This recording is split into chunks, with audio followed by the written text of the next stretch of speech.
voz é baixa, agora melhorou bastante. E que, logicamente, possui a indicação de um transplante, porque nem sempre essas patologias crônicas, elas estão indicadas para fazer um transplante. Então, ainda precisa entrar nesse cenário de indicação. Que possui exames laboratoriais e de imagens compatíveis com os critérios de listagem, tá?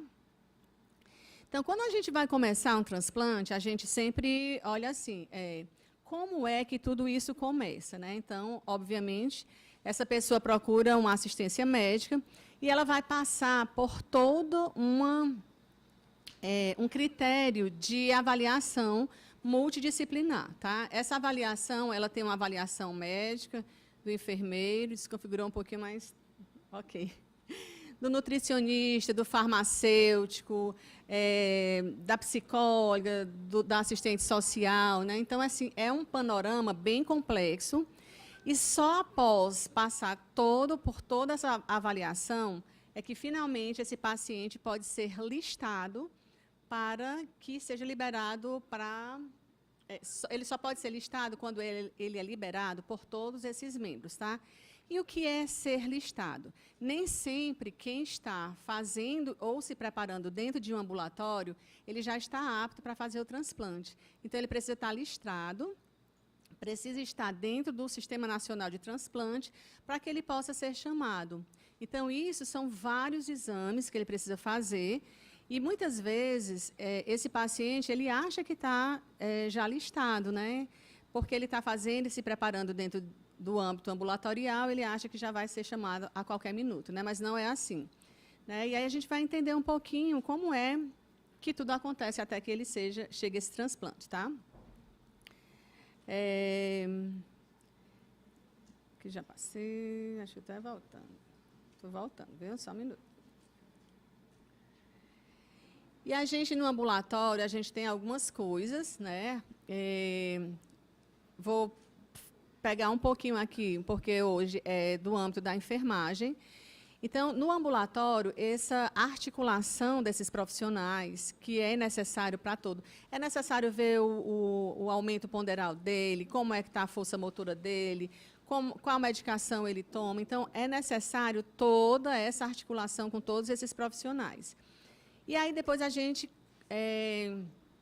concentra em uma consulta de enfermagem. Essa consulta de enfermagem, geralmente, ela vai dar os pareceres e vai dando os encaminhamentos, né? Hoje, atualmente, aqui no Ceará, a gente, essa parte de listar, né, pelo menos dentro do sistema, geralmente é feito pelo enfermeiro, né? Então, é ele que olha, que vai, depois que está tudo ok, com todos os exames, que não tem nenhuma pendência, é ele que acaba listando esse paciente para que ele possa ser chamado e que realmente ele possa entrar dentro desse arsenal, vamos dizer assim, dentro da fila única, tá?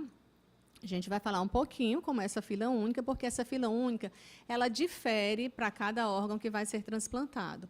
Ela não é igual para todas as modalidades de transplante. Por exemplo, quem está esperando um transplante de fígado, né, um transplante hepático, ele tem alguns exames, né, e a gente chama que o MELD, que é um conjunto, um compêndio de análises de exames para mostrar ou para dizer a criticidade que ele vai estar. Então, ele vai estar em primeiro da fila, se ele tiver um MELD mais alto. Quanto mais esse MELD for elevado, mais ele está grave e ele vai ficar o primeiro da fila. Assim também, o paciente que tem alguma patologia cardíaca e assim também aquele que tem alguma patologia pulmonar. Aquele que está numa condição mais crítica, ele vai ser o primeiro da fila. Quando a gente vai para o paciente renal, é diferente, ele não é como essa fila indiana. Então, não é uma fila indiana. Hoje eu sou o primeiro lugar, depois eu sou o segundo lugar. Não é assim que funciona, sobretudo para o paciente renal. E essa parte do paciente renal, sobretudo, é muito importante que a gente compreenda para que a gente possa explicar. Porque dá a impressão que tem alguém furando uma fila, porque um paciente que está numa clínica de diálise, dialisando, ele fala assim, eu acabei de ser listado, eu já vou ser chamado para o transplante, e o outro já está há alguns anos e ele ainda não foi chamado, tá? Então, como o rim é um órgão muito imunogênico, que tem uma facilidade muito grande de rejeição, é preciso um teste que a gente chama de HLA, tá? É antígeno leucocitário humano, e precisa ver essa compatibilidade de tecido. Então, vai para o primeiro da fila quem tiver maior compatibilidade de tecido. Então, hoje, com aquele doador que está doando aquele órgão, aquele rim, hoje eu sou a primeira da fila porque eu tive mais compatibilidade. Mas, se for um outro paciente, aquele que estava em segundo lugar, pode não ser. Pode ir mais para trás, porque tem que ter essa compatibilidade.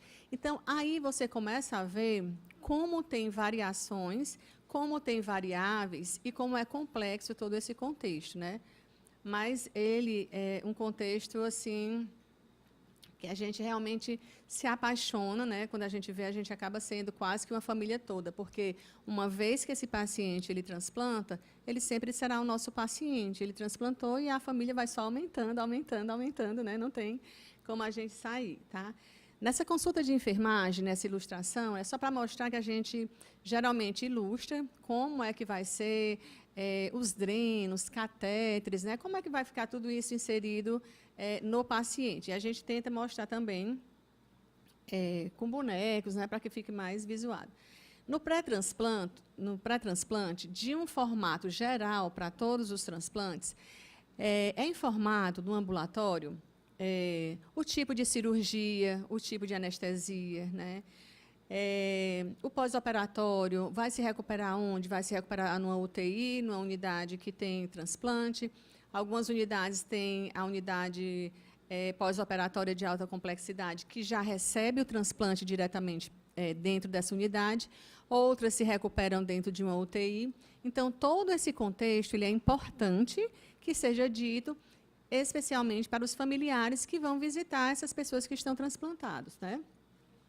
A monitorização, porque algumas pessoas, às vezes, elas se assustam com a própria monitorização. Meu Deus, eu estou muito grave porque tem muito aparelho, e às vezes não faz parte da rotina. Então, todos esses pequenos detalhes, eles são importantes, né? Os drenos dolorosos de mediastino, drenos de tórax, né? O tempo que vai ficar entubado, né? As primeiras deambulações, a alimentação. Então, tudo isso são pequenos e importantíssimos cuidados que a gente faz. A sonda vesical de demora, sobretudo quando o paciente é transplantado renal, precisa que essa bexiga e essa anastomose, ela realmente esteja como é que eu digo assim, cicatrizada minimamente para que não haja nenhuma ruptura e que não cause uma fístula. Então, é uma sonda que causa um desconforto e o paciente tem vontade, tem necessidade de retirar e a gente precisa estar o tempo todo conversando e orientando. O catéter na subclávia, né, que vai precisar ficar, e às vezes é na jugular e incomoda dormir. Então, assim, são muitos aspectos que eles precisam entender ainda quando eles estão no pré-transplante, né? São consultas muitas vezes demoradas, com algumas passagens, para que cada um desses detalhes eles sejam bem entendidos. Para a possibilidade de diálise, independente de ser um transplante renal, cardíaco, pulmonar, muitas vezes esse paciente tem uma possibilidade de fazer diálise, ele precisa entender que isso está dentro de uma coisa esperada para que ele não ache que está ficando grave e que não está dando certo o transplante. A coleta de sangue frequente, né? Então, assim, acordou o dia, já está coletando muita coleta sanguínea, muitos exames o tempo todo, raio-x, né? Então, é preciso também que se acostume com esse contexto de muita avaliação. O uso de máscara, né, posteriormente, e, finalmente, a utilização dos imunossupressores. Então, é importante pontuar que o paciente ele não fica bom. Ele é um paciente hepatopata, cardiopata, pneumopata, e que ele vai precisar tomar esses imunossupressores para que mantenha esse órgão transplantado em bom estado, em boas condições, né? Desde a dieta, alimentação, exercício físico, tudo isso precisa, sim, ser Hoje a gente prega muito essa parte de uma boa dieta, exercício físico, né? Então, você imagine que transplantado, eu preciso redobrar esse cuidado todo para que tudo isso fique de uma forma homeostática, tá? Assim, que tenha um equilíbrio de todo esse órgão com a sua vida. Os principais exames, né, são muitos, não tem como listar os inúmeros exames que se faz para fazer um transplante, tá? Mas, minimamente, a gente precisa de uma uretrocistografia miccional e retrógrada, se esse paciente for fazer alguma coisa, um transplante renal, para ver como é essa bexiga dele antes, para ver se tiver alguma, vamos dizer, alguma incoerência ou alguma anormalidade nessa diurese, para saber se ele já tinha algum problema antes e também para poder ele ter a alta do urologista para poder fazer nessa bexiga, tá? Quando a gente vai falar e focar em cada um dos transplantes, a gente olha as metas e as coisas que a gente vai querer, né? Quando a gente falar um pouquinho aqui sobre o pós-operatório, a gente vai ver que cada um tem suas especificidades e a gente foca naquilo ali. O fígado eu vou focar nisso, o coração eu vou focar nisso, o pulmão eu vou focar nisso. Então, cada um a gente vai focar em uma área específica, né? A área que foi transplantada.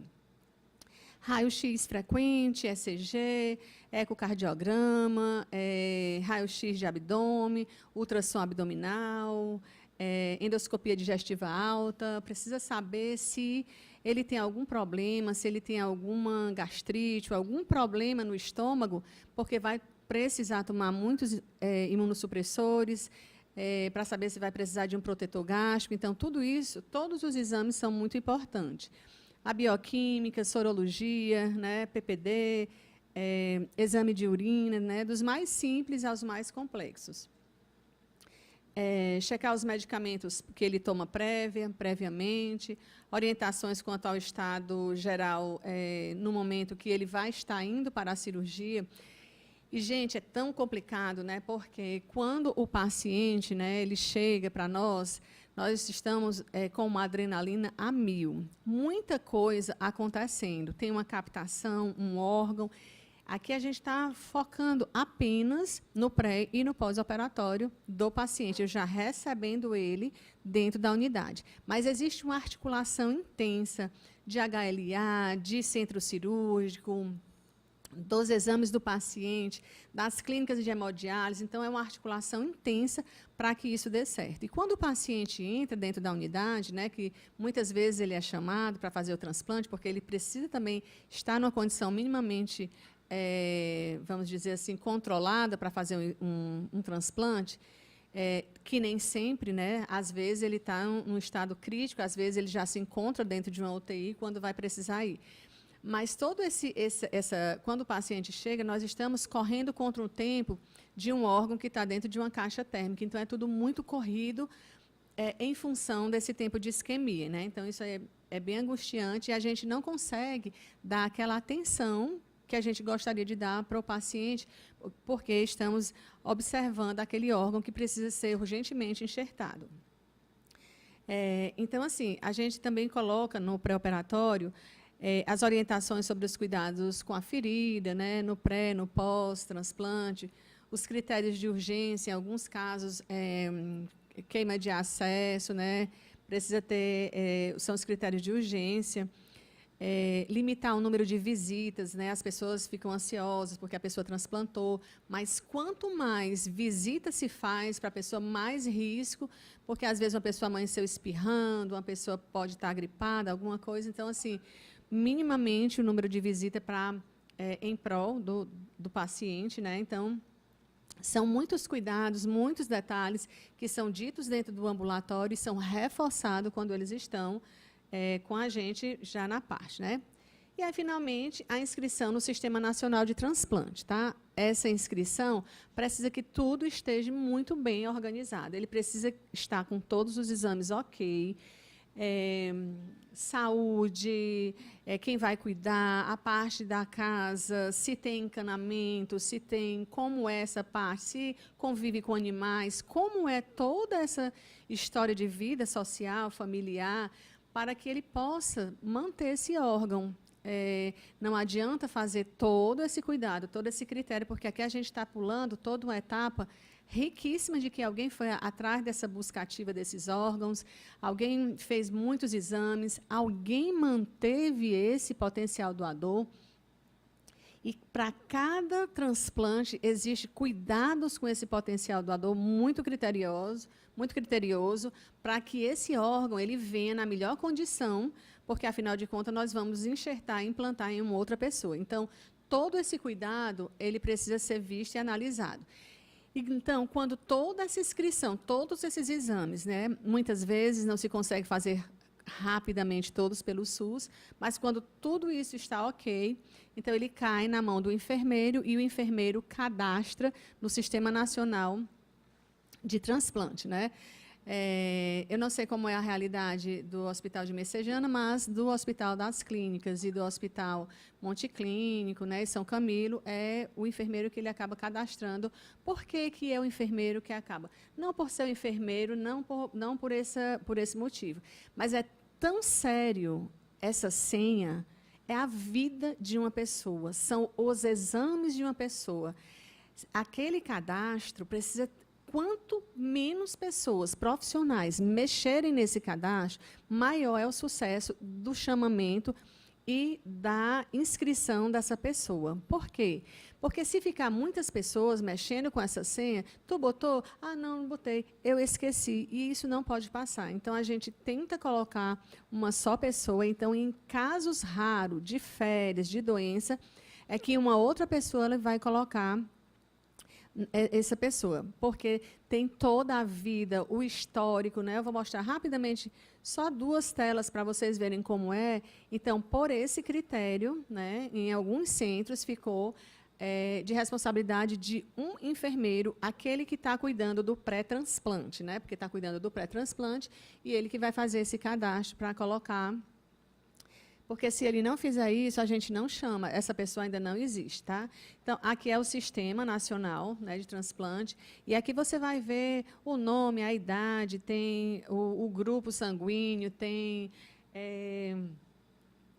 no caso aqui, esse aqui está aberto, é uma tela de rim, né? Então, tem como é que está o HLA dele, como é que está o código genético de quem vai receber e o código genético de quem vai doar, né?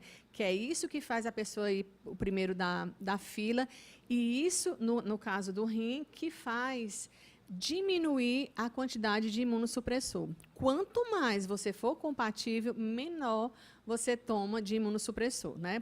O rim é o órgão que mais se toma dosagem de imunossupressor, porque ele é muito imunogênico. Coração, pulmão, fígado, a dosagem é bem menor do que o rim toma. Só mais outra tela. Essa tela aqui, ela fica também dentro de uma pasta, quando já está tudo ok. Essa pasta, ela fica tanto no ponto de vista no computador, no sistema, mas ele também é impresso e é nele que nós, que estamos na unidade, vamos chamar o paciente.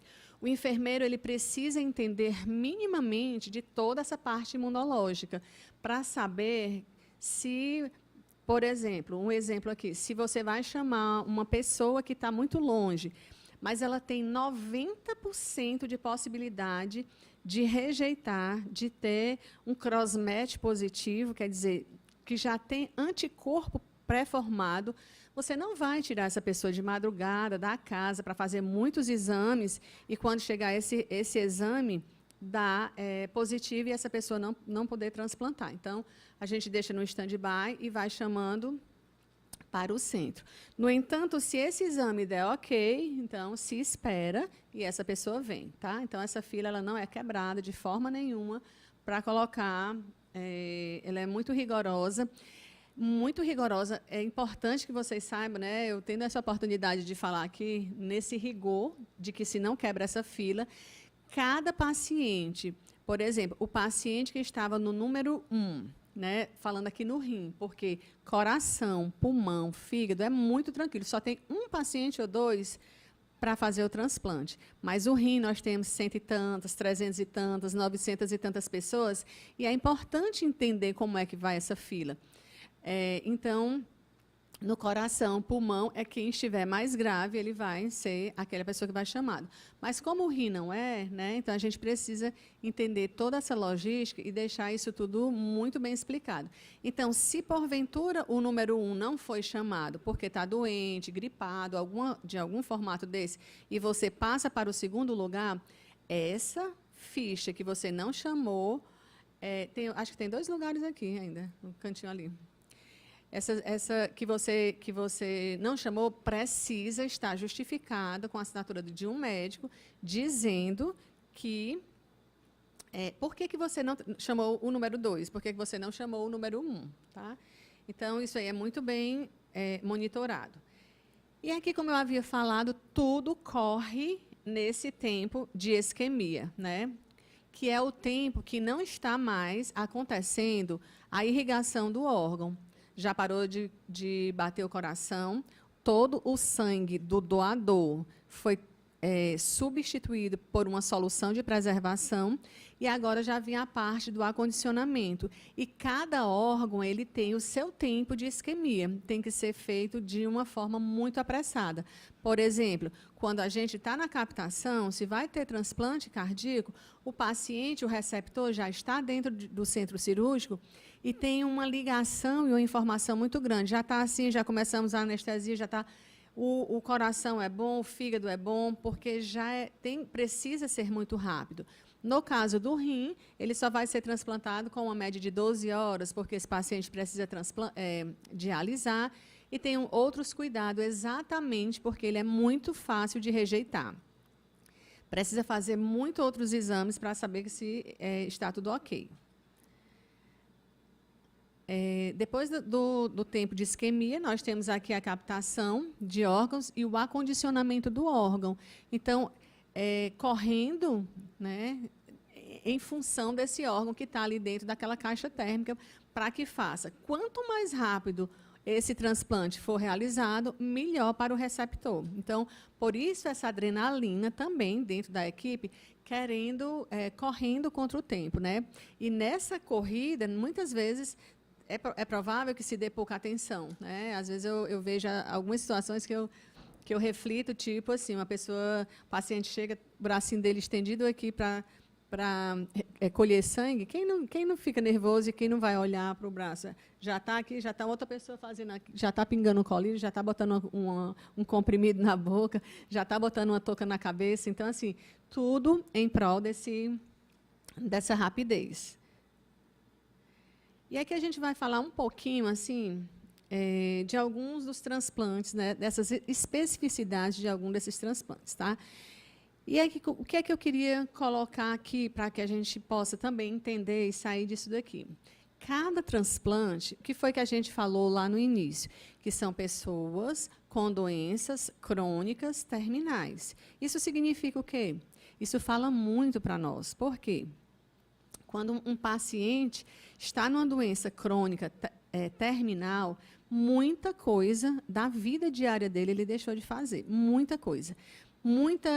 Muitos planos foram interrompidos, viagens, estudos, planos, dependendo do órgão e dependendo da criticidade de cada pessoa, isso foi interrompido. Pode ser criança, pode ser adulto, adolescente, não importa.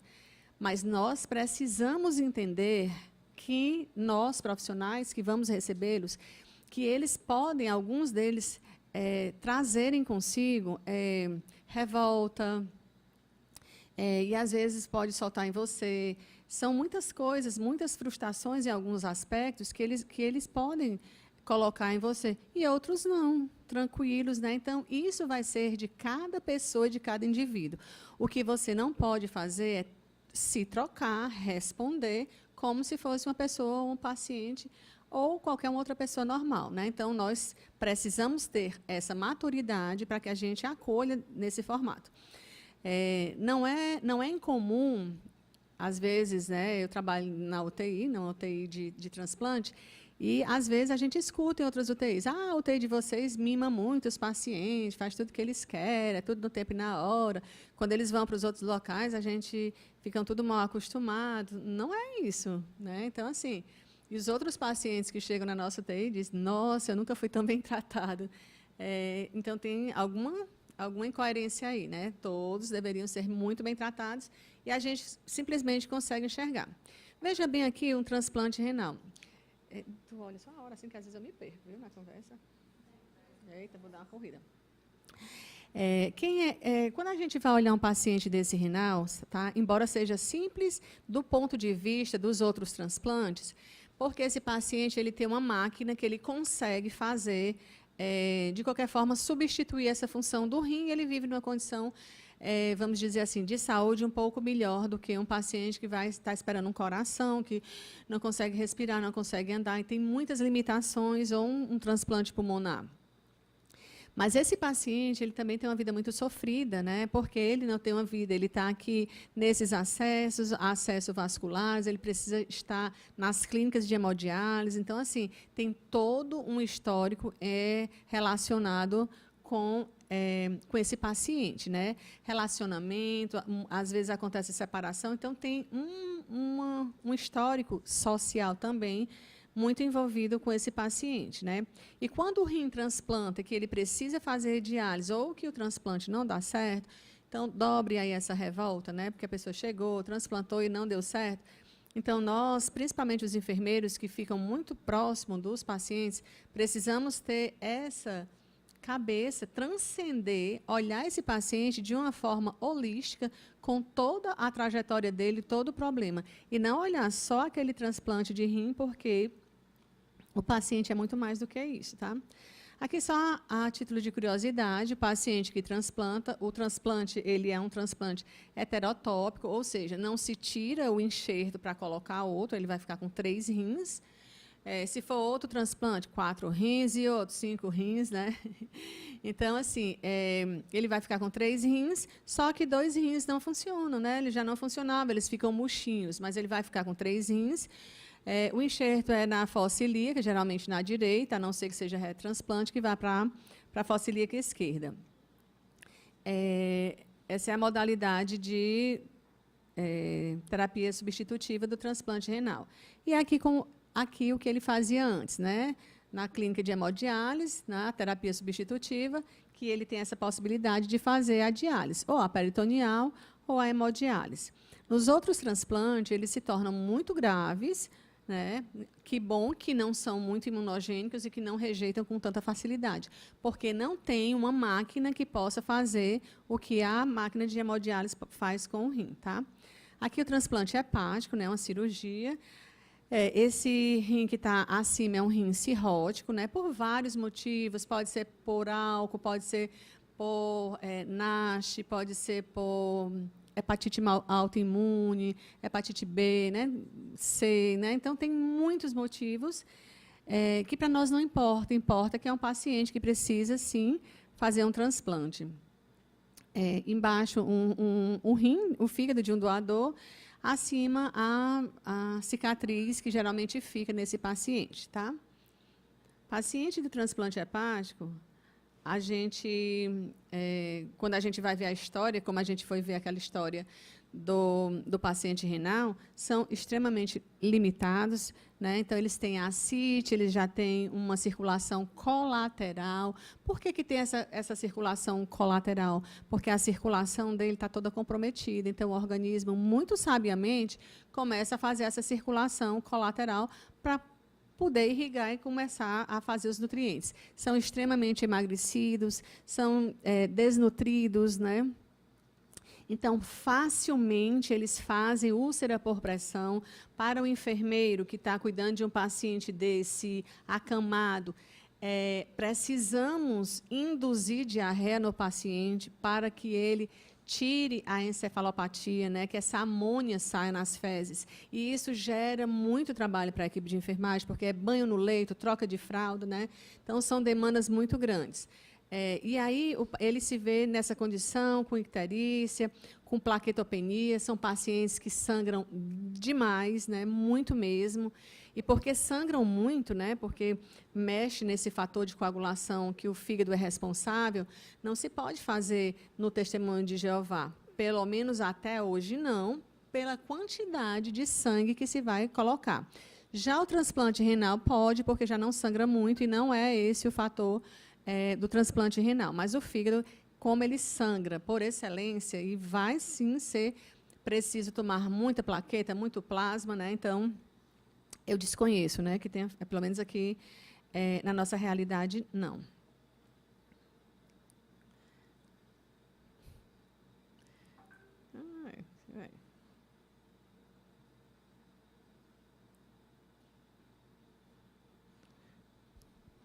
Não vai.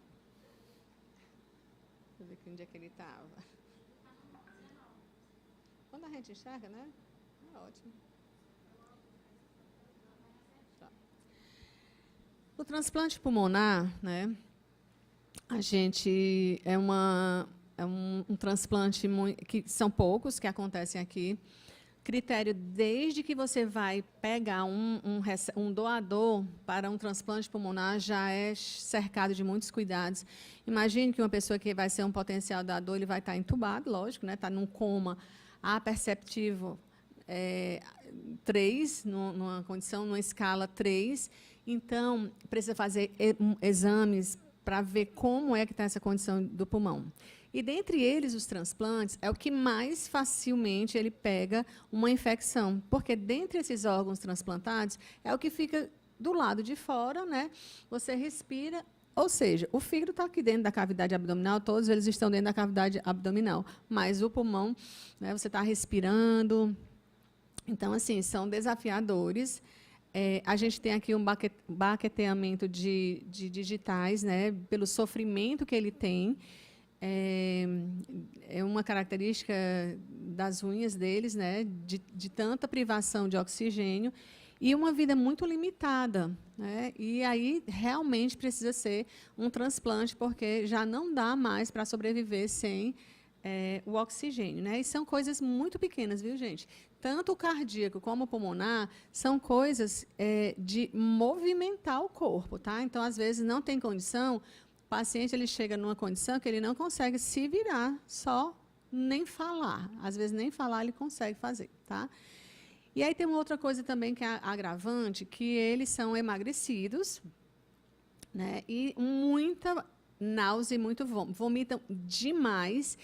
E esse vômito ele tem um risco de broncoaspirar e complicar o que já está complicado, né? Que é um problema pulmonar. Né? Então, assim, são relatos de pacientes, né? Eles são muito emagrecidos. Aqui a gente tem a reabilitação pulmonar e também a reabilitação cardíaca, né? Depois que termina todo, o transplante precisa fazer essa reabilitação. A gente faz isso aqui no hospital de Messejana e é todo um reprocesso, né? Porque muitos pacientes já não andavam mais, os músculos atrofiados, então é uma coisa que quando dá 2 passos é uma vitória, quando respira, né, sem o oxigênio. Então, assim, é uma coisa realmente encantadora e não tem como a equipe não se envolver em todo esse aspecto, torcendo, né, para o melhor que tem esse paciente. Então, como eu havia falado inicialmente, acaba se tornando uma família, porque uma vez que transplanta e para o resto da vida ele fica no seu cuidado. Não é um paciente que fez uma cirurgia, depois foi embora e foi cuidar da vida dele. Não. Ele está sempre, é uma referência, o centro transplantador. No transplante cardíaco, né, não diferentemente, um estado gravíssimo, né, a condição cardíaca por diversos motivos, né, que aqui não cabe, nesse momento, falar todas as indicações e contraindicações de cada transplante, mas ele fica também na mesma condição gravíssima, né, da que a gente encontra do transplante pulmonar, em toda a respiração, em comer, em fazer as pequenas atividades, né, então, assim, desmaios, muitas coisas que impedem de levar uma vida normal. Né? Então, assim, o transplante muito tranquilo, algumas, vamos dizer, ferramentas, né, e aparatos tecnológicos que nós lançamos mão para essa recuperação, mas realmente DAV e ECMO, né, são pacientes extremamente graves, tá? E finalmente chegou o dia do transplante, né? E agora? Né? Então, assim, ansiedade a mil, né? Para tudo dar certo. Então, um outro arsenal, outra mobilização intensa, centro cirúrgico, anestesista, quem vai mandar esse paciente, ele vem de casa, ele vem como ele está dialisado. Então, assim, é uma movimentação inigualável quando a gente está dentro de uma... se tiver 10 pessoas ajudando, ainda é pouco, né? Então, a gente conta só com a própria equipe, então, é muito movimentado mesmo, né? E aí eu convido quem quiser vir mergulhar nesse cenário do transplante, quiser vir fazer a residência em transplante, né? Mergulha nesse cenário todo. Uau. Porque tem hora que dá certo. Eu dou uma clicada aqui, aí não. Deixa eu botar aqui de novo, peraí. A seta tem que ficar lá, né? E tudo começa como, né? Assim também. Para cada tipo de transplante, como eu já havia falado, existem os cuidados específicos, tá? Então, assim, o pós-operatório em transplante é dependendo do transplante. Cada transplante eu vou ter um olhar diferente e para cada transplante eu vou ter um cuidado diferente, né? Nós temos os cuidados gerais e de uma forma holística e que permeia a todos os cuidados de um paciente que se opera, mas a gente tem alguns critérios que são muito específicos dos transplantes. De qualquer forma, um pós-operatório em UTI é mais ou menos como essa figura que vocês estão vendo. São muitos equipamentos, são muitos profissionais. O paciente é ligado em muitos tubos, drenos, né, equipamentos, a pressão arterial o tempo todo enchendo no braço, não deixa ele descansar. O cenário, muitas vezes, ele é assustador para a família, porque o paciente ele vem meio que narcose anestésica, vem entubado, ele não percebe muito. Mas o familiar, quando ele vai visitar, geralmente, ele toma um susto quando ele vai ver o paciente, né? E a assistência de enfermagem, nesse contexto todo, né? Agora, falando do pós-operatório, né, desse receptor, vai se olhar ele da mesma forma que se viu no prédio, de uma forma holística, com a coleta de dados, olhando o histórico, o que é que ele comia, o que é que ele gostava, se ele precisava, se ele fazia uso de algum ansiolítico, como é essa história dele, para que se possa traçar um diagnóstico de enfermagem e, dessa forma, fazer as intervenções e os cuidados de enfermagem. Uma vez isso feito, a gente vai avaliar para ver se esses cuidados eles estão ok, tá? Quando a gente vai para o pós-operatório, a gente precisa ver uma logística. Leito de UTI é um leito muito requisitado, é um leito que precisa testar equipamentos, a limpeza é diferenciada, sobretudo no paciente que é imunossuprimido, né? Então, é uma limpeza diferenciada. Então, a gente vai ver essa logística de leitos. Como é a logística de leitos? Muitas vezes, a gente não tem a vaga para receber um paciente transplantado e a gente precisa fazer uma transferência para uma outra UTI para poder receber esse paciente, visto que é um porte muito grande. E o ideal é que esse paciente seja recebido por essa equipe de transplante, que ele já tem toda essa mão, né? Todo esse conhecimento para esse paciente, né? Então, o monitor multiparâmetros, o ventilador mecânico, né, o AMBU, kit de PAI, que são as monitorizações, a pressão arterial realmente precisa estar monitorizada, né? Cada uma tem suas especificidades. O transplante hepático, quando tira o fígado, né, que tira da cúpula diafragmática, ele já vem para a gente com a telectasia. Nosso alvo é extubar. Aliás, o alvo do transplante é extubar o mais precocemente esse paciente para que ele possa ter uma recuperação mais efetiva. A coleta de exames laboratoriais a cada 6 horas, às vezes a cada 4 horas, às vezes horária. Raio-x frequente, sobretudo se for o paciente transplantado de pulmão, condutas em relações aos sinais vitais e balanço hídrico, reposição horária, o que está perdendo, o que está urinando, o que está entrando. Então, assim, é um rigor intenso que geralmente fica um técnico e um enfermeiro literalmente cuidando de um só paciente, tamanha as demandas que esse paciente vai referindo. Nas primeiras 2 horas, os sinais vitais são registrados a cada 15 minutos. Aqui foge um pouco da nossa rotina normal de receber paciente em sala de recuperação. Depois, a cada 30 minutos, até completar as 4 horas de pós-operatório. E depois, ele fica de hora em hora até fechar as 24 horas, tá?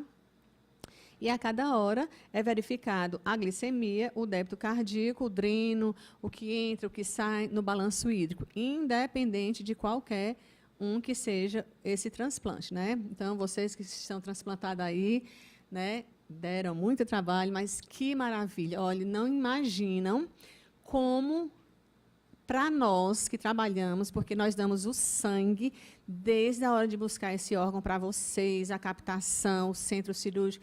Então, assim, uma equipe articulada, mas quando a gente vê isso aí, muito trabalho, noite sem dormir, cansada mesmo. E eu estou velhinha, eu chego acabada, viu? Baqueada do plantão. Mas olha a satisfação que a gente tem. Eu fico toda arrepiada, né, falando isso, de ver vocês aí, né? Vale a pena tudo isso aí. É maravilhoso demais. Esse sorriso, né, que vocês trazem aí nos impulsiona, né, nos motiva a cada vez mais a gente fazer isso daí. Então, a gente utiliza muitos dispositivos, né? Existe a possibilidade de sentir dor, de ter complicação, de dialisar, né? A utilização da terapia imunossupressora, tem uma terapia que ela é venosa, então tem um controle muito grande, baixa as plaquetas, precisa ter um controle, pode ter parada cardíaca. Quer dizer, tem tantas medicações que, para o bom funcionamento do órgão, também trazem outros malefícios que precisam ser muito bem monitorados, né? O acompanhamento multiprofissional. Então, são muitas pessoas colocando sua opinião, para fazer assim, assim. Então, precisa, em algum momento, esses profissionais sentarem para ver e colocar uma conduta única, né? Porque o paciente são de muitos profissionais, né? E é para ser assim mesmo. Então, precisa a gente ver as drogas vasoativas, que são bem frequentes e bem comuns, né? Então, eles têm uma instabilidade hemodinâmica muito grande. O exame físico que a gente faz exame físico no início e no plantão, a gente testa sonda nasogástrica, nasoentérica no início e no plantão, sonda vesical no início. São coisas, rotinas que não são observadas em outros locais, né? Diferente desses pacientes que requer muito esse cuidado muito pequeno, muito a miúde, muito frequente. Observar sangramento nos ossos, inserções, balanço hídrico rigoroso. Tudo bem, de vez em quando eu faço essas pérolas. Estamos terminando. É porque eu tiro a seta de cima.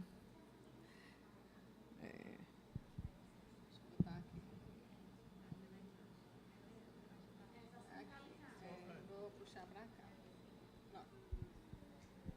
Aqui é um pós-operatório de transplante renal. Eu gosto de ilustrar essa foto, porque o transplante renal ele é considerado o transplante que a gente mais simples, né? O mais complexo é o cardíaco, o mais complexo é o pulmonar. São realmente os mais complexos. O de fígado é muito complexo. Pâncreas também. E o de rim, que bom, né? Ele é o mais imunogênico, ele é o que tem uma facilidade maior de rejeição, mas tem uma máquina, né? É o menor número também de óbito, é do renal. Mas, de vez em quando, a gente pega também pacientes graves, críticos, né? Temos muitas crianças. E aqui já é um desafio para nós, porque a gente, acostumado com adulto, a gente precisa também cuidar de crianças e tem uma outra história, tem uma família, tem uma mãe, né? Então, tem um outro contexto que está ao redor disso tudo.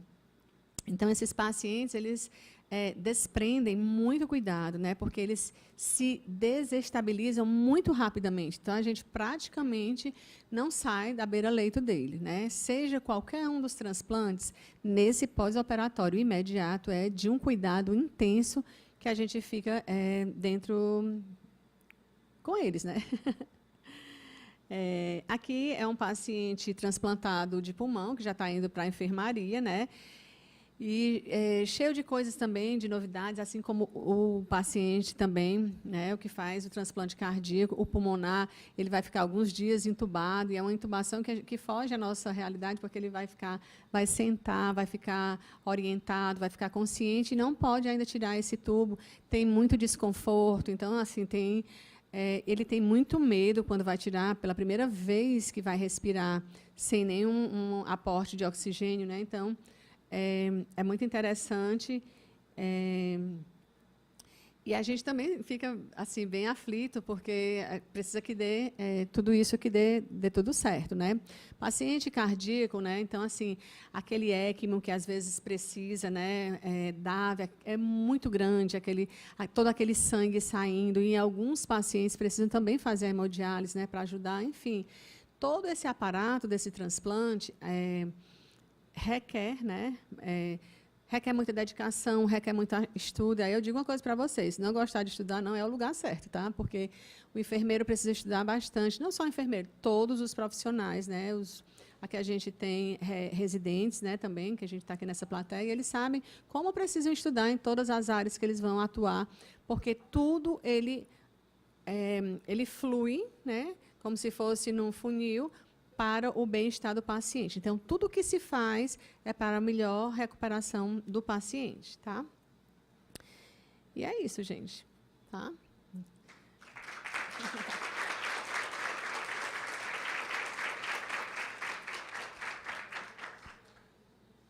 Quiser fazer alguma pergunta, alguma coisa, alguma curiosidade? Quer perguntar a ela, você? Pois diga.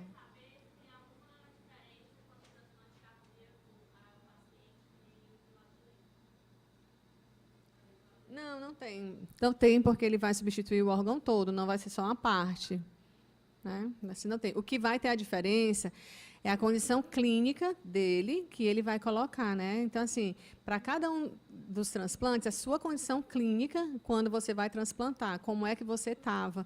Alguns pacientes eles estão relativamente bem, e outros, às vezes, se encontram dentro da UTI no estado mais crítico, né? Um retransplante. Então, tudo isso é que vai fazer a diferença de um transplante para o outro.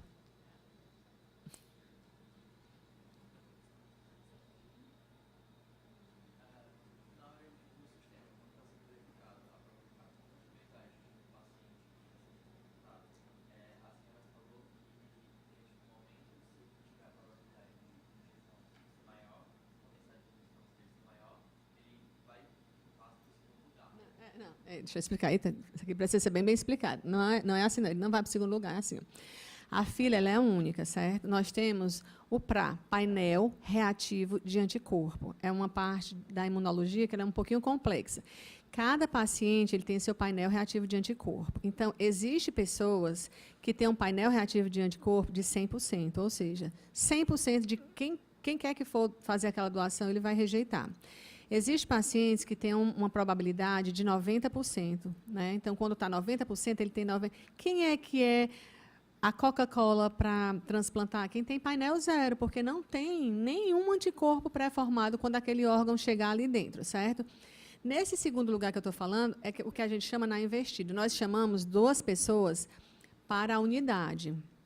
Então, assim, tirar uma pessoa que nós já sabemos que tem 90% de possibilidade de rejeitar, 100%, a gente não vai tirar na madrugada para ele vir para a unidade. É isso que eu estou querendo dizer. A gente começa a trabalhar, porque 2 pessoas vão para a unidade e começam a fazer exame, desce para o raio-x, tudinho. Aí depois vem o exame e diz que foi incompatível, certo?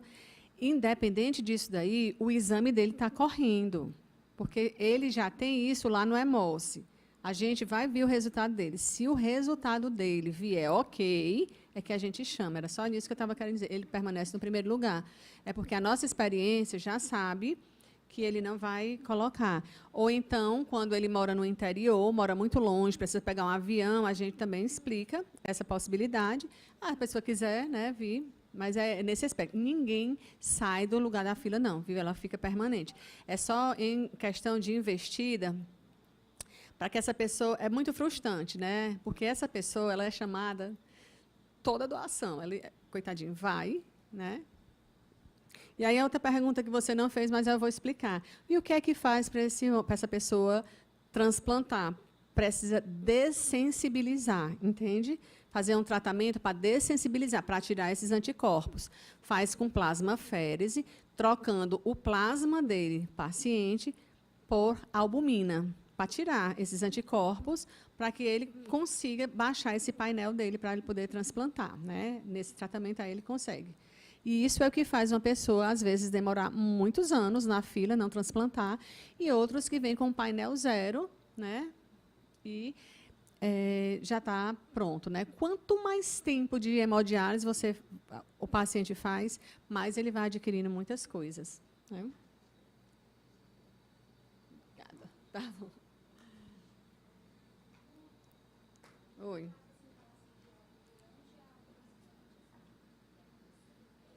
Um receptor? No receptor? No receptor, assim, ela está perguntando se óbito no receptor durante o porte cirúrgico, né? É muito raro dentro da cirurgia, né? Acontece na sala de recuperação, na UTI, em algumas condições, né? Mas por que que acontece o óbito, às vezes, dentro do centro cirúrgico, ou por que que acontece o óbito dentro mesmo na sala de recuperação, certo? Então, isso aqui é uma coisa super delicada, né? Mas é importante pontuar, porque até muito tempo atrás não se fazia transplante em pacientes que estavam muito graves, tá? Como a gente chama, moribundo, grave demais, porque se dizia que o órgão ia para o balde, ou seja, o órgão ia ser perdido, porque aquela pessoa ia morrer, ela não ia suportar. E num congresso que teve, né, no penúltimo congresso, há uns 5 anos de congresso, o que é que aconteceu? Alguns médicos levantaram a bandeira de que devia sim fazer, né, esses que estavam gravíssimos, moribundos, porque ninguém nunca sabe como é que aquela pessoa vai rejeitar. E um médico pregando lá, e na palestra dele, perguntou quem, no caso era um exemplo de fígado, quem transplantaria uma pessoa com mel de 40. Gente, mel de 40, esse paciente está sangrando, está gravíssimo, está inconsciente, está moribundo e ele está dentro de uma UTI, né, para receber um transplante hepático. É o mais alto nível que tem, é um mel de 40. Durante muitos anos, ninguém transplantava uma pessoa com mel de 40. E a médica, pregando lá, né, no congresso, perguntou quem transplantaria o mel de 40. Poucas pessoas, poucos médicos levantaram as mãos e ela passa o slide seguinte e diz: e se fosse seu filho? E aí ficou um silêncio mortalmente absurdo, porque eu tenho certeza que todo mundo transplantaria. E desde esse dia, todo mundo transplanta na condição que o paciente está. Ninguém sabe qual é a sobrevivência. Então, se acontece um óbito, é porque o paciente foi muito, muito, muito, muito grave. Mas ele tinha que ter essa última chance, porque para a família e para a equipe, lava os peitos e é um pouco mais acolhedor e consolador quando você fala assim, fizemos tudo o que podíamos até a última hora, do que ficar com aquela coisa, mas será que se transplantasse? Né? Então, assim, faz um tempo, já há 5 anos, que não tem esse perfil de gravidade. Então, quando acontece, é mais ou menos por isso, né? Assim, por a condição clínica do paciente. Mas é difícil. Mais alguém? Então, ok. Né? Mais uma vez, queria agradecer vocês. Né? Obrigada. Obrigada.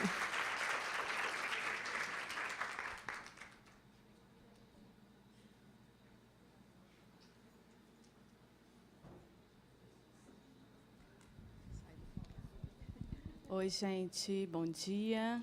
Obrigada, professora Mônica, foi ótimo. Até a gente que não participa dessa área fica encantado de ver a senhora falar assim.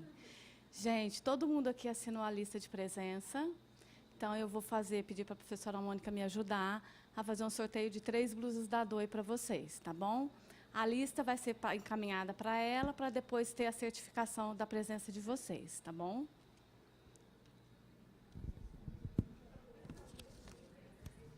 Professora, por gentileza, um número de 1 a 68.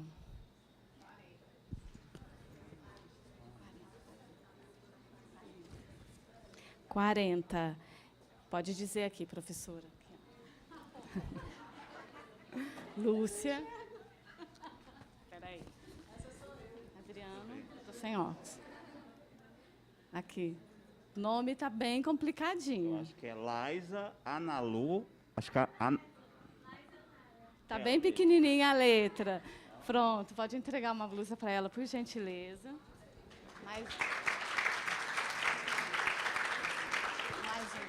Mais um, professora.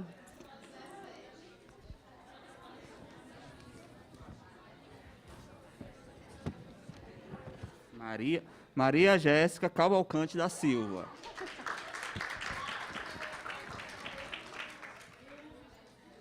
Agora a última blusa, tá bom? Olha aí, número 1.